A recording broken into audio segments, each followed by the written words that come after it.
What is up, everybody? I am George Mossey. Say hello to my co-host, Heather C. Hi. So this is the TLC Weekly Roundup on the George Mossey Show. We are talking all things MILF Manor. So we are on season Love 1, the episode 7, right? This show is amazing. I know people are having their reservations about the show, but I love this show. I never know what's going on, and it keeps me guessing, and the surprises are insane. So let's talk about, first of all, the first surprise. So Jose decided to take Kelly on a date. Well, kind of, sort of. He took her to a hotel. And they kind of took things to the next level, and he stayed out late. He ignored his mom Paula's text messages, and then they kind of tried to sneak back into the house undetected. But that didn't happen because the MILFs saw Jose enter the house, and they all had questions, including his mom Paula. Like, so you're not gonna text me and call me and let me know what's going on? And Shannon had some things to say too, because if you know, Shannon and Jose have been connecting most of this trip. And Jose has been telling Shannon, I don't want to say that he's in love with her or whatever, but he's been telling everyone that. So Young, who also was at the table and had a date with him, with the whales, out on the sea, was like, I don't want to sit here and listen to what he did with Kelly. Like, all men are the same. She's like, this is what I hoped he wasn't like, but this is what he's like. So even Shannon feels the same way. She's like, so you're gonna tell me that you're vibing with me, you're feeling me, and then you're gonna go sneak out and sleep with Kelly? Like, I think that his game is finally hitting the fan. Remember, I said, I was like, how long is it really going to take for these women to see what's going on? He's kind of toying with everyone's hearts. I was like, there's going to be a point where he has to choose one woman. And it's coming up because on the next episode, they have to choose their perfect match. And if their perfect match is mismatched, meaning you choose them, they do not choose you, you have to go home. So, what do you think Jose is going to do? Because the women are all upset with Jose right now, minus Kelly. That kind of means that Jose has to pick Kelly, right? Because if he doesn't pick Kelly and he picks Shannon, Shannon might purposely pick someone else because she's angry with him. So, like, what does he have to do to stay in the house? I think that the only person he really truly likes is Kelly. I think he liked her from the beginning. I think that he was a little turned off, like you said, about the arguing portion. But I think for the most part, he's always liked her. I think that he likes her wild side. She's like not like too much out there, like how Charlene is, like where she's like really blunt. But I think like he just kind of likes that she's like a free spirit and that she just wants to like have fun. I'm not saying he wants to settle down with her, but I think that he can enjoy having a relationship with her. I think that Shannon is a little too reserved for him, a little too mature, and you don't want to ever be with somebody that makes you feel like they're your mom because she just seems too mature and he's younger. So, you know what I mean? Like, I feel like she's like, I want to sip wine and bring me roses and let's have, dinner on the beach type of thing. Because her son's like that too, very mature, very Yeah. like knows what he wants. Um, and as far as So Young, I think that he likes her, but I think Kelly is where he really wants to be. I just always felt that way. So let's talk about this dirty laundry challenge. Like, Mm, this dirty laundry challenge, it took it really far. Like, we've been pushing the envelope all season on MILF Manor, but yeah. this took it far. So they put all the guys' underwear and all the lingerie in laundry baskets, and then you had to pick your mom, and your mom had to pick your underwear as her son. What in the heck is going on? And I think what really caught me by surprise is how accurate they were. I think that's what really got me, because it's funny because Jimmy was like, anyone who can win this challenge is sus. Because he was like, if you know your mom's underwear is sus, guess who won the challenge? Jimmy won the challenge. He knew his mom's underwear. So I was like, Jimmy, you called your own self sus. You literally set your own self up for this. And we also learned that Harrison wasn't the one with the mankini. That they didn't really say who that was for. I think that was thrown in there to throw people off, and people Yeah. assumed, oh, he's a Magic Mike dancer. He's going to be wearing these weird, barely covered. He's like, no, I keep it classier than that. He's like, come on now. I have a little more class than that. So, what did you think of this challenge? Because this challenge really had everybody scared. And Ryan kind of made everyone cringe a bit when he started flossing with the underwear that he thought was his mom's. Yeah, he needs to explain that one because that was a little kind of crazy to me. But I don't know. I think I can. I'm an open-minded person. I think I can pretty much tolerate a lot before I'm like really like whoa. And that was a little much for me because all I kept thinking while watching this segment was like, huh, I wonder if like all guys can figure out what their mom's underwear looks like. Like if they're in a I line, can't. I like can't. like, oh, these granny panties, these belong to my mom. You know? Like, this is my mom's like little tiny floss. Like, no, I don't even think I could pick my mom's underwear out in a lineup, and I'm her daughter, but that was a little much for me. I think that it's crossing a line because your underwear is on your body, it's on your private parts, and I don't think it's really dirty. That's probably like clean laundry. I'm assuming they wouldn't use dirty laundry for real. I think as far as the moms go, that's not really a fair advantage because they're used to doing their kids' laundry. Well, So yeah, I think Stephanie was like, I bought these. She's like, so yeah, obviously I know these belong to him. So yeah, you're right. That wasn't a fair advantage because these guys are so close with their moms. A lot of them still live with their moms. Their moms know what's going on. They shouldn't know yeah, what's going on with their though. no, that was a little much for me. I think that every time they do different things where they have them pair up to win challenges, I think that's the only thing that really like gets me. Just like the rub down and the underwear and all this other stuff, like that is kind of like a little out there for me. But other than that, I think the show's really entertaining. I don't take anything seriously because I know it's all for entertainment purposes, but it still makes you like a little squeamish, like, oh, why are you flossing with your mom's underwear?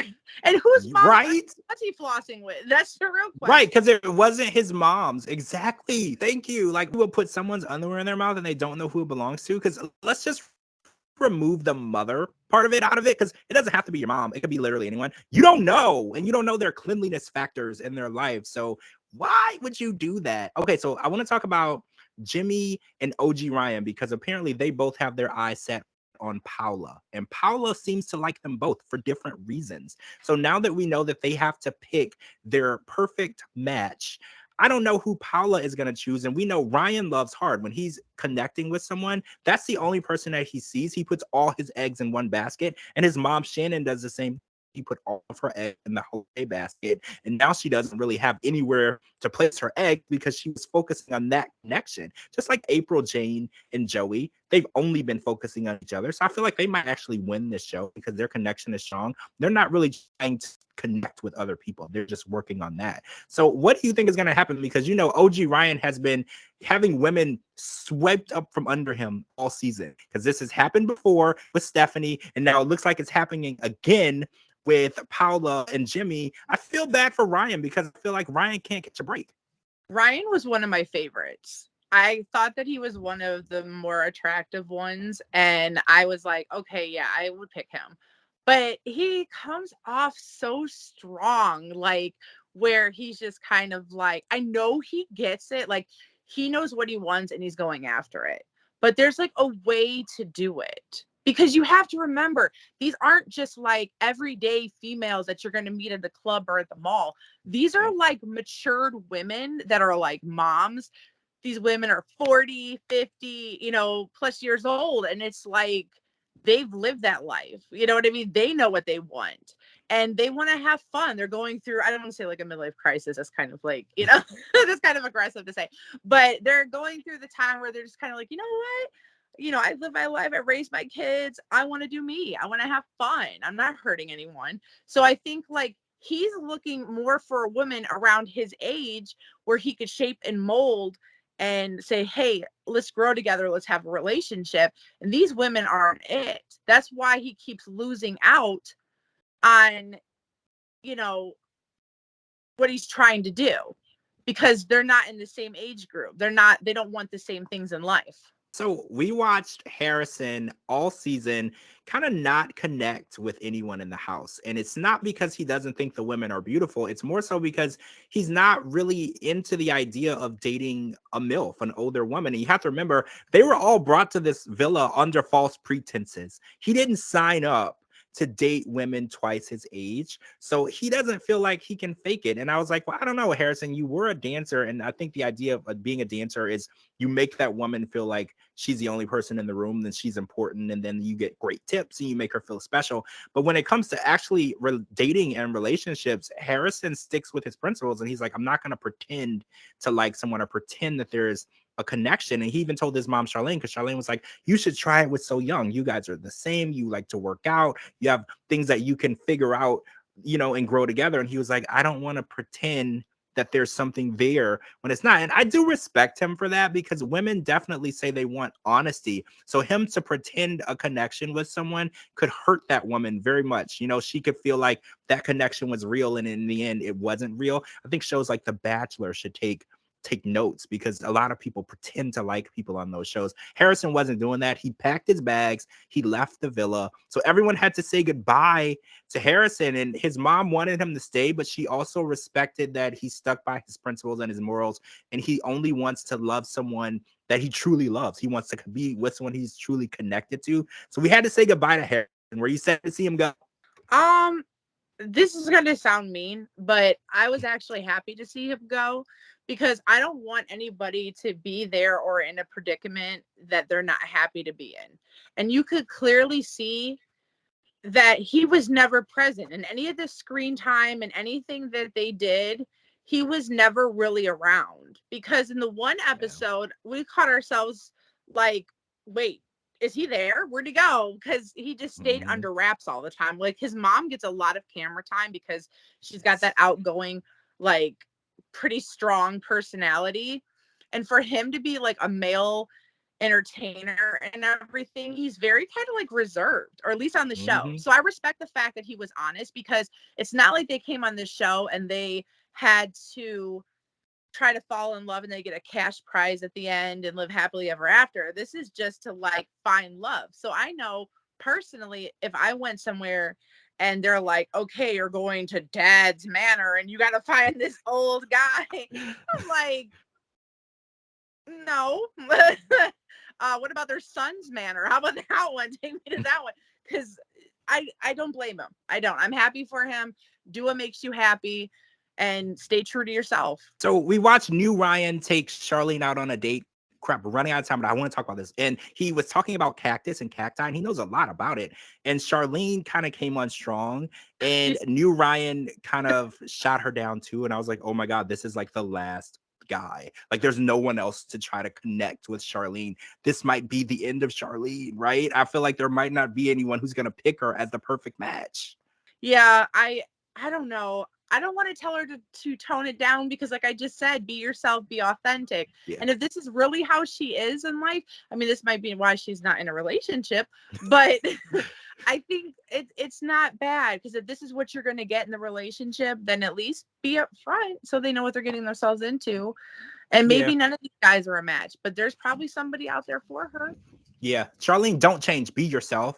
There's no one that you can be better than who you are right now. There's the right guy out there for you. These young guys just don't know how to handle all that attitude and understanding and knowledge. You know, they're just not ready for you. Oh, and one more thing before we go. Ryan wrote Paula a song and sang it to her. He is pulling out all the stops, because, you know, it's time for the true love matches, the true matches. So what do you think? We got like 30 seconds. What's up? Do you think Ryan is going to get Paula to pick him? What's going on? Yeah. Yeah. I feel like their connection is really good. Their peer date went really good. And then this hand painting date with the song that he wrote, I think that song really had the finishing touch, because Paula's like, no one has ever wrote a song for me. I feel like our connection is strong. And I feel like Jimmy's connection with her is very superficial. So I'm going to leave it at that. So we don't have any more time to talk about it. I know I can talk about this forever. So we're going to talk about it. There's 2 more episodes, guys. I can't wait. I want to see who goes home, who stays, who's actually standing at the end. Thank you so much for my co-host, Heather C., for joining me today. I'm George Mossey. Make sure you follow me on all social media platforms at George Mossey, georgemossey.com, anywhere you get your podcasts like Spotify, iHeartRadio, and Amazon Music. All right, guys, we will talk to all of you guys really soon. Wait. Make sure you're following my co-host, Heather C. I forgot to say that. You have to. I'm demanding it. All right, guys, we'll talk to you guys really soon.